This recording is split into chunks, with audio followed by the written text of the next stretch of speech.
ডিম আর সুজি দিয়ে এত মজার একটা পিঠা বা বিস্কিট যেটাই বলেন না কেন খেতে কিন্তু অসাধারণ লাগে। এক চুলায় চা বসিয়ে দিয়ে আরেক পাশে আপনি এই নাস্তাটা বানিয়ে নিতে পারবেন চা হতে হতেই। সবচেয়ে ঝটপট যদি কোনো নাস্তার রেসিপি থেকে থাকে তাহলে আমি বলবো এটাই, কারণ এটা বানাতে যেমন লাগে অল্প উপকরণ, সময় লাগে অনেক কম, আর খেতে তো কি বলবো, এক কথায় অসাধারণ। ছোট থেকে বড় সবাই খুব পছন্দ করে এই নাস্তাটা। অনেক নাস্তা দেখবেন ছোটরা পছন্দ করে বড়রা করে না, আবার অনেকটা আছে বড়রা করে ছোটরা করে না, কিন্তু এই নাস্তাটা একদমই সেরকম নয়। তো আসি আমরা রেসিপিতে। প্রথমে আমি 2টা ডিম ফাটিয়ে নিয়েছি, একটা ডিম দিয়েও বানাতে পারবেন, আমি আজকে একটু বেশি করে বানাবো তাই আমি 2টা ডিম দিয়ে বানাচ্ছি। ডিম আর চিনি ভালো করে মিশিয়ে নিয়েছি, মানে চিনিটা গলে যাওয়া পর্যন্ত আর কি। চিনি দিয়েছি আমি 1/4 কাপের চেয়ে একটু বেশি, যেহেতু আমি 2টা ডিম দিয়ে বানাচ্ছি, সাথে সুজি দিচ্ছি, সুজিটা ফুলবে।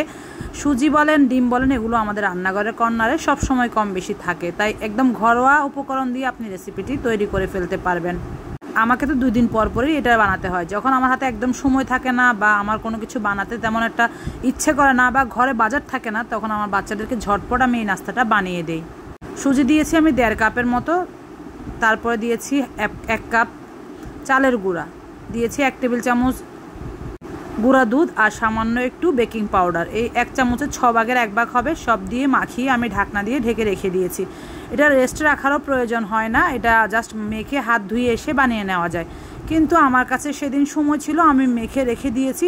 সুজিগুলো ফুলে গিয়ে একদম টাইট একটা ডো হয়ে গিয়েছে। এরপর আমি হাত দিয়ে হালকা করে মথে নিয়ে গোল গোল করে বানিয়ে নিয়েছি বিস্কিটের শেপ করে। চাইলে আপনারা এটা লম্বা লম্বা আকৃতিও বানাতে পারেন বা চারকোনাও বানাতে পারেন, আপনাদের ইচ্ছা। সবচেয়ে ভালো হয় তেল চুলায় গরম হতে দিয়ে একটা একটা বানিয়ে চুলায় দিয়ে দিলে। যেগুলো বানিয়ে রাখবেন এগুলো কিন্তু একটু নরম থাকার কারণে শেপটা ওরকম গোল থাকবে না। তো আমি অল্প কয়টা বানিয়ে নিয়ে তেলটা হালকা গরম করে দিয়ে দিয়েছি, বাকিগুলো আমি ইনস্ট্যান্ট বানিয়ে বানিয়ে একটা একটা করে তেলের মধ্যে দিয়ে দিচ্ছি। যেহেতু আমি একটা একটা করে বানিয়ে দিয়েছি, তাই আগে যেগুলো দিয়েছি সেগুলো এখন উল্টে দিচ্ছি। একটু কালার চলে এসেছে, কিন্তু কালার যত বেশি আসে মানে পুরো না গেলেই হলো, এটা মচমচে হলে খেতে বেশি ভালো লাগে। উপরটা একদম ক্রিস্পি হয়, যেহেতু সুজি দিয়ে বানিয়েছি আর সাথে চালের গুঁড়ার কারণেও এটা অনেক ক্রিস্পি হয়।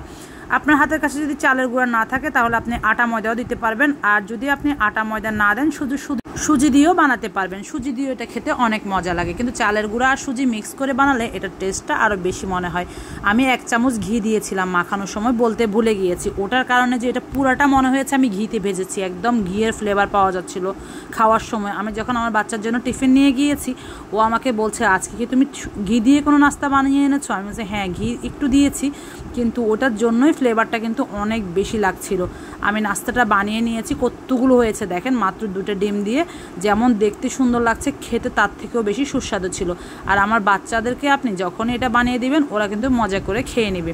আপনাদের কার কার এই নাস্তাটা পছন্দ কমেন্টে জানাবেন। খুব ইজিলি বানিয়ে নিতে পারবেন, যদি কখনো বানিয়ে না থাকেন একবার ট্রাই করে দেখার অনুরোধ করছি। ভালো থাকবেন সবাই, আল্লাহ হাফেজ, আসসালামু আলাইকুম।